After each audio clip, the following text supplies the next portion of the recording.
I'm obviously David Foster. I've been doing On the Offense for a while, and we have a particularly uh, uh, enjoyable and good one, I think, today in our 45-minute discussion with Jennifer from 67 Bricks. And I think most of the people on the call so far have met Jennifer in one way or another, and 67 Bricks is helping us with the summit. So I think Will and Jennifer are going to be in Arlington with us in a couple weeks.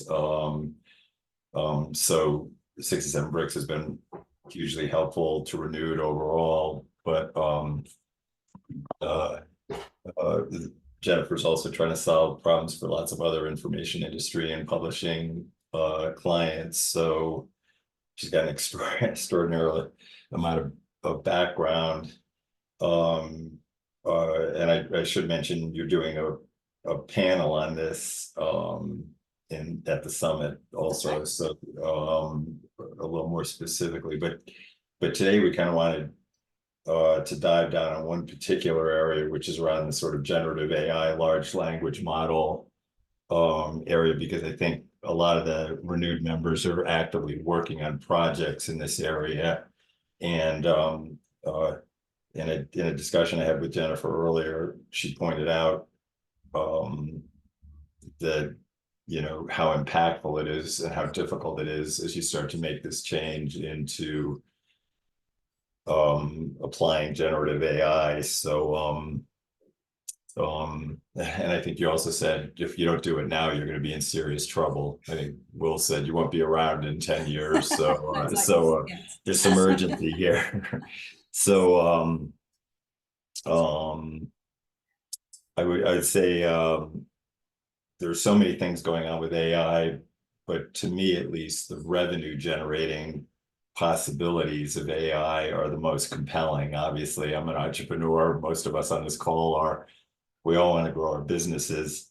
Is that what you're seeing in your client work and your own work, Jennifer? Just to sort of focus the conversation in AI.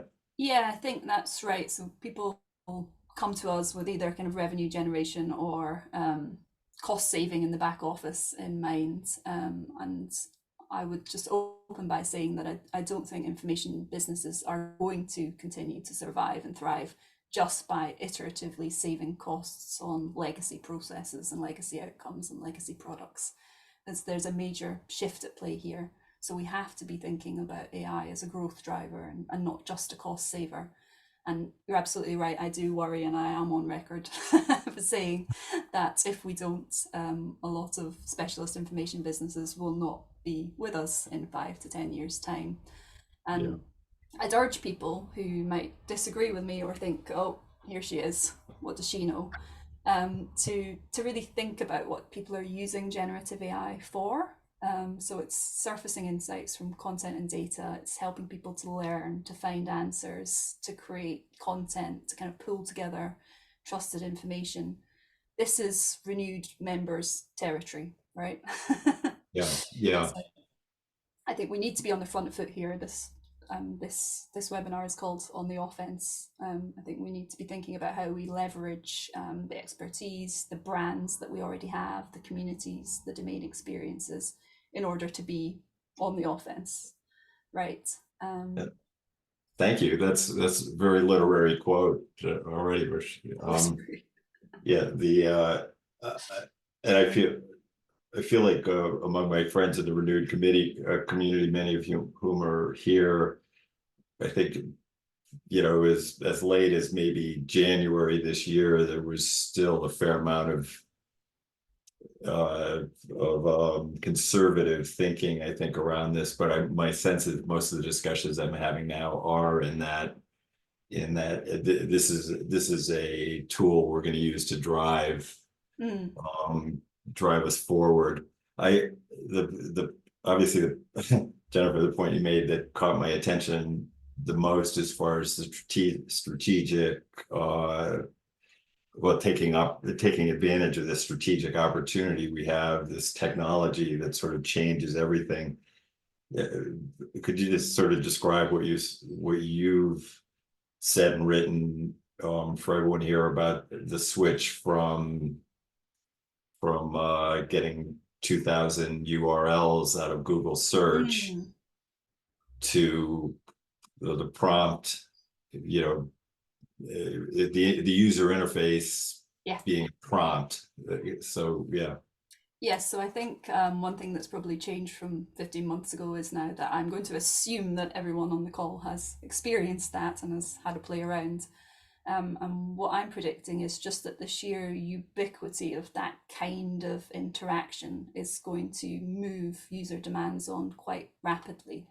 So if you go back in time, I think I've spent probably the last 10 years or so telling people how our users expect Google-like behavior and how Google has influenced all our platforms and our products. And I'm willing to bet that most people have a kind of Google-inspired search box on their platform.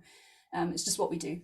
So ChatGPT, I see, and not ChatGPT on its own, but that's moved from search to prompt and interrogate, is a related kind of shift in expectation from customers in terms of how they want to interact with your content and your products, how they want to prompt, interrogate, converse, look at it through different lenses and formats, drill down. And in fact, if you look at the latest news from Google, it shows that they are now being influenced by that kind of interface. And I think that's absolutely a huge opportunity for those of us who have expert content to start to offer um, answers rather than lists of URLs or documents, to offer what I've said in the last webinar that we delivered, to offer prescriptive intelligence delivered at the point of needs. And if yeah. you like, I could just explain a bit about what I mean when I say that. Sure. Yeah, Sure. that would be great. And then I want to go back to your Yeah. Google comment, just because I think that might be interesting. But yeah, please, Mhm. that the prescriptive nature, obviously, we're all aspiring to that. Yeah. So we're talking about prescriptive intelligence. So it's not descriptive or informational. It's like an answer, an insight, knowledge. It's active. I think active is the best word to think about here. So it's suggesting a decision or it's making an assertion, and it's delivered at the point of need. So again, delivered is quite active. So we're going to the user where they are, not languishing, waiting to be found on a different platform somewhere. Um, I see the idea of powering up a laptop and navigating to a kind of publisher website and going, oh, actually, I need to sign into this database. Over here I go, and searching from there. That's not going to be the way that we deliver value to busy decision makers. And in fact, I think it already seems quite quaint. Um, Another thing, if this might be cat among the pigeons, because I know you want to go back to Google, but I'd also add that when I talk about intelligence and answers to questions, I don't necessarily mean textual answers. So reading and inputting text, unlikely to be the default in our future. Think about what we're already seeing with video as the default mode of consumption for many people, not just the younger generation, but specifically the younger Yeah. generation. Voice prompts, holding your phone up to a really cool outfit or a plant in your garden and being told where to buy it or how to look after it. These kind of preferences and expectations, they quickly kind of become the norm, and it's not something that the next generation of users are going to kind of abandon when they enter the workforce and suddenly start asking for print Yeah. subscriptions again. They're going to be Yeah. kind of taking those expectations with them. Yeah, I would say the combination of holding your phone up um, to capture something and sort of get an understanding of what you need to do to interact with it, and the fact that we as information providers either have control of that new information if we're the source, or we are losing control of our information depending on what the technology environment is. So certainly as providers into a marketplace that's driving that phone, looking at that outfit or that plant. You've said a few things just about if we control the intake from that, we're expanding our own content set and we're improving our own set of prescriptive answers. So there's, you're kind of either on the inside or the outside. But could jumping, the reason I wanted to jump back to Google is because there's Google obviously owns the entire universe except for Tesla, as far as I can tell. And or you mentioned that you're seeing some data that Google is starting to have changes in their environment, and I would assume that they're seeing fewer searches in the Google universe. Is what information are you seeing there? Because I think it's reflective of what we're all going to experience. Yeah, I think that's right. And you're seeing the latest news from Google where they are starting to offer up chat GPT like answers as opposed to a list of URLs. And that has Yeah, interesting implications for traffic to publisher yeah, websites, yeah, especially for publishers who are producing kind of a low value, let's just say low value, local news, news you can get somewhere else. What time does tonight's concert start at? That kind of thing. Um, there's a bit of a moat, I think, for specialist niche expert content. But yeah, it's a really interesting move from Google, and I would urge people to have a. do you sense that you have customers who are exposed along that line? Because I think I sort of take for granted that the renewed group were so far on the specialized end that we're coming in from a point of quality, you know, we're I don't, not false arrogance, but we're sort of the Mm. gold standard. Do you think that protects us a little bit in this environment as long as we get the technology right? So I think that's a really interesting question. I think people will always pay for trust and for Yeah, certainty, and therefore if you have a trusted brand already, that is a head start. And this idea of having a kind of safe wall garden of trusted information that you can interrogate and play with and get insights from, that's really valuable. But that said, in the future it won't be, do you trust OpenAI or do you trust the Financial Times, because that relationship between them is going to exist, does exist, etc. So I think at the moment that might be the case, but in a year's time, when major trusted brands have been doing these deals, that trust discussion starts to look a little bit different. Um, yeah. and Well, also could just you? what is good enough, right? Yeah, Because if we think about chat like assistants, they are very quickly going to be built into all the tools and products and services that we use in our day-to-day yeah, life. So like my phone, but my desktop also, built into maybe Slack or Excel or wherever I happen to be doing my job. If I have some sort of intelligent assistant that I can ask, and that's giving me eight out of 10 answers instantly at the point where I am, then is that good enough? yeah. So I would say we need to move quite quickly in that regard, because good enough might get its claws in, and then where will we Yeah. be? Yeah, no, I agree completely.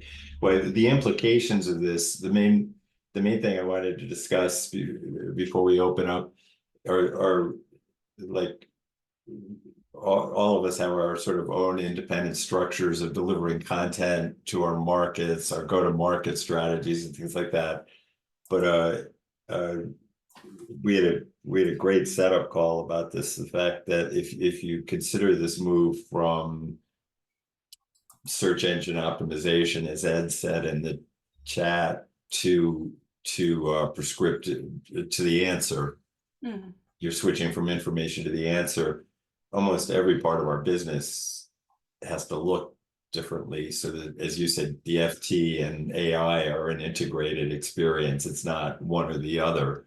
So, but just before we go, Ed, do you just want to ask about the SEO thing because it's kind of relevant to what we're talking about right now, and then we'll go on with sort of. I was going to ask Jennifer first, what is a product in this new world? mm, But Ed, go ahead. All right. Yeah. Thanks, David. And thanks, Jennifer. This is great. I've been looking at what Google was doing even pre-Chat GPT and feeling like SEO has been the backbone of our go-to-market strategy yeah. for 10 years at least. Yeah, And I've just been seeing the relevance of that declining. And as I look at what AI is enabling, I literally don't know, other than sort of making sure that the technology, which at this point, you know, most of the CMSs have figured out how not to do stupid things technologically that impair your visibility. Other than that, I think 3 years from now, we won't even talk about SEO. We won't be playing that game. It'll be an absolute waste of time for us. And Oh, no, wow. we will have to be doing other things to you know, we will have to be running even faster just to be standing still, because SEO will go away. That's my thesis. To go on the go-to-market thing you're talking about, particularly, Ed, or generally, and this leads right into the next part of the discussion with Jennifer, so this is perfect. Yeah. I mean, I just think generally that Yeah. SEO, we're not going to get SERPs, we're going to get the answer, as Jennifer was saying, and so there's one winner in my field. I'm never going to be that one winner, so it's irrelevant. Yeah. But well, so you're saying 3 years from now, Google will be a bakery company and they won't have any technology anymore? Is that kind of your prediction? No, Google and Tesla will still own the world. It's just they will be making money in different ways. Okay. Yeah. Well, that SEO comes with the premise baked in that search engines are where the traffic comes in. So a strategy based on SEO optimization by necessity, I suppose, assumes that and that was the case, you know, for a long time. The bulk of traffic, regardless of how lovely we made our platforms and how kind of, you know, special and custom and personalized we made them, the bulk of the traffic would come from Google. So, you know, I think you're absolutely right. We've been witnessing a decline in that also from across our clients. And it's yeah. about your content, your information offering value wherever that potential user is. And if they're not on Google, then that's not the No, place. absolutely not. So that definitely, you know, the impact on future marketing, lead, all the things we attach to Google, that's a good place to start. Could I go? Jennifer, I know your background's Taylor and Francis and elsewhere, so you have a lot of experience with publishing product, as we all do.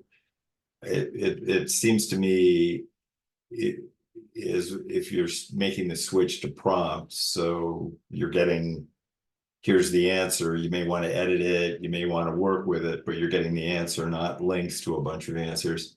Does this is a wildly general question, but to me, the idea of product sort of stops making sense, because the asset you have is your entire ecosystem. So breaking it up into silos is contrary to providing the answer a little bit. That just seems like such a profound shift, similar to the one Ed just mentioned about go-to-market strategies. Yeah, so I think product-led thinking, as in thinking like a chief product officer, will still get you quite far. But definitely a lot of our clients come to us with these kind of legacy product silos or artificial product silos in place that are a barrier to unlocking value through large language models, generative AI, technology generally. And they might be real silos or they might be sort of mental silos. But if you think about generative AI, it reduces the cost and the barriers to monetizing data that you haven't been able to previously. So think about all the different things you can treat as data, and they might be siloed. So newsletters, kind of notes from your editor, educational content, webinars, videos, images, all that good, lovely stuff that you probably have that you might consider supplementary to your product, or that Yeah. you might create and manage and deliver as discrete products. So imagine a world where we start with a specialist large knowledge base from which we can then go on to derive various different layers of product and insight and analysis, exactly as you were saying, David. So rather than creating one discrete product that serves one need and then another that leaves a lot of value on the table. I mean, it's been so long, like in my publishing career, where we've been dreaming of finally breaking the internal habit of when content comes in, the first thing it hits is InDesign, like which is sort of like we just stopped it in its tracks. Whereas if the first thing it hits is this large ecosystem, Yeah. then if you want to pull book products out, special reports, events, material, and you mentioned a lot of places we're getting supplemental information, but the amount of supplemental information you can get if you're running events Oh, huge. is just mind blowing in my mind. So that's another place where there's a lot more that can be brought into the information system. Yes, I'm really keen, and we have one client in particular who treats their events and their webinars and their conferences as content types that they can slice and dice up with existing, informational content analysis, etc. Because it is all content at the end of the day. Yeah. A huge strides being made in image and video in terms of extracting information from those. Yeah. So yes, thinking about it all as part of that big knowledge base of expertise that you have, which is much bigger than your website. I want to ban the word website, I think. Yeah, exactly. No, we've got Rob Stewart's on the call today. I'm thinking of the STM, Science Technical Medical, the research-based publishing worlds. And the fact AI is going after the data first in Rob's environment. So the actual scholarly text around research that we've lived and died by is, from AI's point of view, is sort of secondary. That's Rob, it's an input. And so I think that the big sort of existential question for, I think, scholarly and technical publishers is, how do you not just be an input into someone else's system? And how can you take advantage, I think, to Jennifer's point of, if you kind of go toward quality, there's always going to be the good enough market. There's the good enough market now is out there. Certainly, as we look at our value proposition, but how do you continue to create enough value that people want to come to see all of us, as opposed to take the good enough, the good enough content. And Google's struggle, I think, is also interesting. I mean, that's an advertising business. And so they've got to figure out what that relationship's going to be with their advertisers. So how that's going to work is going to be really interesting. And can we, as Google moves to that new system, which is similar to what some other systems do. I use Perplexity .ai mostly, and they serve up citations, they serve up evidence for what they do. And so, one of the tricks might be, well, how do I get served up as evidence? Here, and that might be part of how Google's going to monetize all of this. But I think a lot of what we're talking about is going to become table stakes for us. We're going to have to provide conversational search. You're going to have some tier where you bring everything together. Everything cannot, I mean, that's what we're looking at right now as we look at our journal portfolio and the other products that we produce. How do we move away from that sort of set of offerings and try to offer something that is more all inclusive? And there's a price associated with that. And we're spending a lot of time with images as well, because we can all do a lot with content generation around, cases or questions or quizzes or things that you can do certainly around medical and scientific images. Yeah. Jennifer, are you finding like Rob is? I mean, I feel right now is sort of the state of the art is maintain your silos. Rob just sort of referred, because part of your customer group will live in that world, but then maybe it's kind of hybrid publishing for the next 12 months where you're trying to get closer to a version of, the holy grail, everything that New England Journal of Medicine has, or is that kind of what you're advising clients at this point?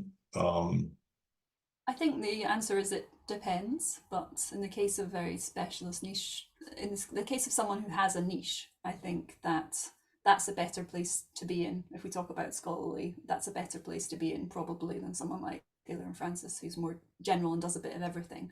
Because if you Yeah. have that niche and you know those customers and you have a relationship with them, then what they need and how they behave and what they care about and the search terms that they use, etc. Yeah. You can be really close to that and offer something which doesn't need to take on dimensions or similar in the scholarly world, but it can be a dimensions like product for your niche. Yeah. Yes, and moving towards a kind of community rather than just the value of content as an asset in its own right, I think, is diminishing. But in specialist worlds and segments, there's a value in community and getting the right answers, and increasingly a value in getting the right answers and only the right answers. So that kind of noise reduction. And again, that's where kind of specialist niche. This is your world, and this is what you need to know, and here's where you need to come. That has huge value, I think. Yeah, that you can have. I searched for a recipe in Chat GPT a couple weeks ago, and the first line in the answer was, "That's my favorite food." I said, "Okay, now no, I want the recipe, not your opinion." But that's exactly what I'd love my content to be producing for my customer. That's a very intelligent question you just asked. That's an attempt at a connection, right? Yeah, exactly. That's an attempt at a connection which OpenAI is going to struggle to make, but a niche publisher in a specialized field is closer to that. Yeah. Well, listen, we've got a bunch of questions, so I kind of want to get to those. So let me make one statement, Jennifer. Maybe you can answer that to summarize the sort of agenda we had, and then we can kind of go to the questions. But we started with the products. Like if you consider this change from Google search to prompt and answer, obviously the product definition is very different than it was in the older model. But you and I also talked about the persona you sell to. There may be people in the AI world that are new. We talked about pricing models. We talked about how different product categories, events are affected differently, and how nuanced just the underlying technology and the tech infrastructure that supports our websites and things like that. It sort of changes everything. Do you want anything in there, or you want to jump on, and then we get some great questions? I'll pick one at random. I'll talk about pricing, but I think, yes, all those things are impacted similarly but differently. But there are trends across them all, right? Trends like automation, personalization, engagement, all those trends touch all those areas. But in terms of pricing, as humans, we generally pay more for advice, for a correct answer, for someone to tell us what to do, than we would for the raw source information that would allow that person to come to the answer. So I think there's potential here to add real value that people will pay for. So to dumb it down to a ridiculous level, we would pay more for a lawyer, right, than we would for all the legal textbooks. And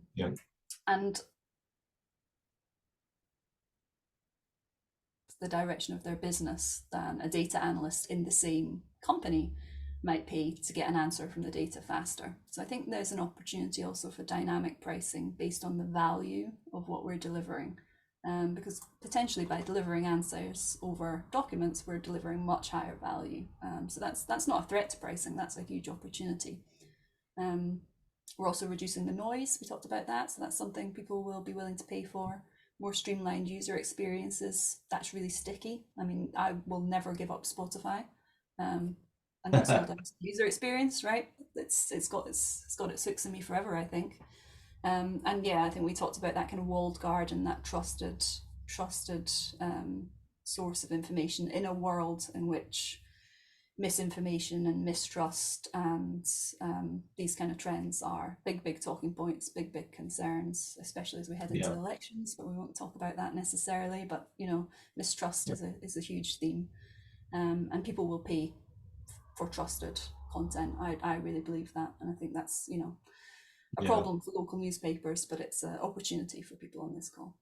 Do you see any, just, you know, as we start adding AI to our offerings, are you seeing any pricing models that among your customers, like, you know, the old price plus 10% to have the AI turned on or something like that? Have you seen So any? yeah, so I mean that's tiered subscription, I think, is in its elements here. So the to Rob's point earlier of the kind of all you can eat world, but you can't eat it all, right? Unless Yeah. you go up the value chain. And I think that's Yeah. really interesting to think about as well, particularly sort of freemium if you are going to start having AI discovery tools and things to hook people in. So Yeah. tiered subscriptions, absolutely perfect for this. The pay per answer, so that kind of like tokenized pricing. Obviously, that's the models that OpenAI themselves and others use. So I think, what did you Yeah. call it, David? Pay per drink or something. Yeah. Yeah. Yeah. So But pay by the imagine drink, I think. Yeah. pay by the drink. So I mean, Yeah. imagine we have a client in particular I'm thinking of where once a year they produce this absolutely invaluable report analysis data, and all their customers come along once a year and they come in and they get that data and then they go away for another year. And of course that's really common. Or you send a newsletter and they come in and then they disappear again until the next newsletter. That's common behavior. But what it means is that data is absolutely invaluable to their business. So maybe it's fine if they're only asking one question a year, but price it appropriately, because Yeah. that must be Pricing. work, you know. So pricing on value, if you're thinking about pay per drink, pricing on value, I think is really, Yeah. really important. Not pricing on units of content is the Yeah. world in which many of us have come from, right? Yeah. Licensing models, enterprise pricing, Yeah. all working. Yeah. We talked about we're starting to sell data, and I'm seeing other people sell data into startup AI companies, for instance, as a new customer group, because they're using their data to educate. And I've had several discussions with people where they're saying, should we sell this license or should we try to acquire the startup company? Because, like you said about the FT, the I feel like I want to control that technology. I do not want to be sending it out to somebody else's engine unless they're clearly non-competitive, you know, so there's some risk. But we could talk about the transformative thing for a long time, and make it back to it. But if you wouldn't mind, there are a bunch of questions just sort of about the revenue generation potential. And I noticed a good, Daniel, do you want to just chime in with your question? Because it's, if you don't mind, Jennifer, this is great. Thank you so much for. Yeah, I'll just try and put my camera on. Oh, Okay. Hi guys. Hi. Oh, Hey there. Yeah, so the question was really, is I can see us being able to create content and on the fly, and it's around personalizing content for the user, making it unique to them to get that value just for them. But you can, you know, from a technology perspective, we can do that now fairly easily. We can put in the prompts. We can use AI to generate, say, podcast emails in different languages, different sort of formats just for that user.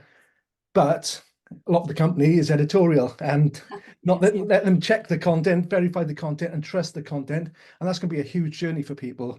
How do you suggest we sort of move along that journey together? I think you've ended on like exactly the right sentence there. Move along the journey together. This is a technology discussion, but a big part of this discussion is about people and culture within our business and bringing people along with it.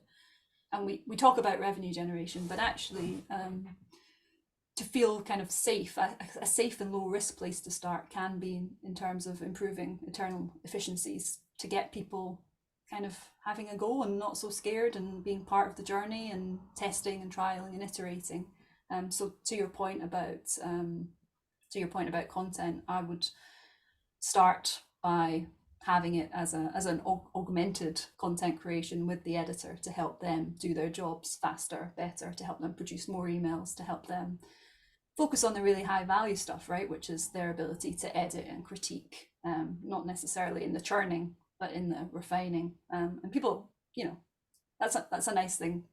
That makes you feel good about yourself because you're an expert. So yeah, I think bringing them along with it, starting with an internal kind of helper use case for them, and having them be part of it, and then slowly moving towards kind of taking that out to the customer. Being really iterative, I think, being really open. Thank you. Probably finding a champion as well from editorial. They definitely exist. Yeah, I thought the other area that to focus on is perhaps non-core stuff to start with, areas that I'm not too passionate about, and move it in slowly. Yeah, and if there's an area which kind of takes a lot of time but is, I don't know, relatively low value for the time taking, starting there. So yeah, not starting on your flagship, your flagship publication or your flagship piece of content. Yes, so it's a scary area because I think there will be job losses, right, as a result of AI content creation, and there already have been. So that's this one to navigate carefully, I think, because it's quite. Daniel, sorry. Have you moved? Are your editors? Do they have AI on their desktop, so they're using it as part of their editorial creation, or how far are your editors along that curve at this point? They're probably not that far down the journey. They're probably, if anything, it would be looking at generating images, generative images to use for social media and emails and things like that. But they're very much at that end, not trying to transform languages, content in different languages, or apply different styling for different types of personas. Yeah, there's some really good and compelling examples of being able to, for example, localize content for not just different languages, but different cultural sensitivities, maybe with the same language in different countries, different reading levels, that kind of thing. Summarizing for different audiences, so summarizing for, I don't know, government audience versus a layperson's audience versus a specialized audience. So there's a lot of good things out there, I think, that can be kind of shown. But ultimately, getting hands dirty is quite a good thing. So having a go, I think, allowing your editors to have a go with this as part of their day-to-day, and report back and share experiences and things like that, I think will go a long way as well. There's one, Diane Schwartz, who's a renewed member, Reagan in Chicago. What she's trying to do is have her editorial staff effectively share a screen with customers when they're interacting, and so they both are working in the same AI engine trying to answer the subscribers' questions. So she, in a way, she's trying to do two things. They're train her content staff to work in this environment, but also use AI to integrate the deliverables to the clients. So that and Diane's speaking at the summit too. So if anyone who's coming to Arlington, she's I think as aggressive as anyone I know on trying to get the content people empowered with this tool rather than defensive about it. Yeah, I think it's ultimately positioning it as a tool, right? Because things like Grammarly, or spell checker, reference checkers, definitely in the scholarly world, that's a big one. We have been using AI, machine learning type tools in content creation for some time now, and you wouldn't nobody says these days that using a spell checker is cheating, but some people did when they first became mainstream. So I think it's an interesting example. I'm being a bit flippant because obviously the capabilities are far greater than a spell checker. Yeah. Do you want to, Andy? Do you want to jump in with your moving from dynamic personalization to gardening? I think, Andy, that's where you're going. Is that to me, David? Andy Baker? Yeah, your walled garden comment. Sorry, I was a little too clever. Yes. Well, I was just kind of building off what was on the webinar, which has been fascinating. It just feels like maybe the end of websites being our central kind of asset, if that makes sense. But I don't know what it turns into, Jennifer, but if I think of the years that I've spent poring over the look of a homepage, and it all kind of feels increasingly kind of, it's not that they won't exist, it's just they won't be the key interaction asset with the audience. That's right. I think for a lot of publishers, the website or the platform or whatever you want to call it is the business, and I think that's what's shifting, and it's big, isn't it? I heard someone speaking on AI in the information industry a week and a half ago, sort of say that the most important marketing, like companies that are sales driven, are going to have a kind of a different performance metric, but sales will still be fundamentally sales. But marketing, there's going to be a migration to exactly what you're saying, Andy, that user interface is going to be the single most important marketing skill set, because it's going to be about how you get the AI to interact with your customers, so it's providing exactly what they need. How, the lead gen model through Google and everything like that, we're still going to need it, but that's got to evolve. I mean, I don't know, if anyone has any particular marketing perspective on that, jump in the conversation, but I agree with you. I think it's quite, just to mildly challenge you, I think it's quite interesting that you say sales will still be sales, because actually our salespeople will also need to evolve. There's a market difference, isn't there, between selling subscriptions to content packages, to selling either very personalized learning tools or licensing deals or whatever it might be. That kind of pain points are big cultural shift. And so in terms of thinking about our sales teams and how we motivate and incentivize and train them to sell the brave new world. And to your points, absolutely, like everything I've spent my whole career doing, to some degree, like the things that is filled with anguish about for so many years, you got to look at each of them sort of individually. And I think that's when I first talked to Jennifer, that's the point I heard her making. So that's why I really wanted to do this session together with her, because it's like, boy, that model doesn't work quite right anymore. That model doesn't, and if there's any message from this one session, I would say maybe all those things we've been worrying about, time to move on. We try to keep to 45 minutes, so we got about a minute to go. And if it's okay, Todd, I might steal your question on sort of an upbeat exit for Jennifer, but Todd, just, who always gets back to the basics, is not interested in the philosophy of anything. He just wants to know if you have any good examples of people who are doing something successful, Jennifer. So I don't mean to put you on the spot, but it's Todd's fault.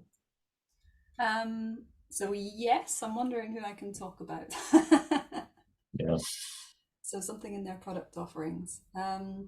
So we have a client called ICLR, which is a specialist legal publisher, and they've built this really neat tool called Case Genie, which is worth checking out. I think probably don't have time to talk about it in great detail. Just a little bit louder, Jennifer.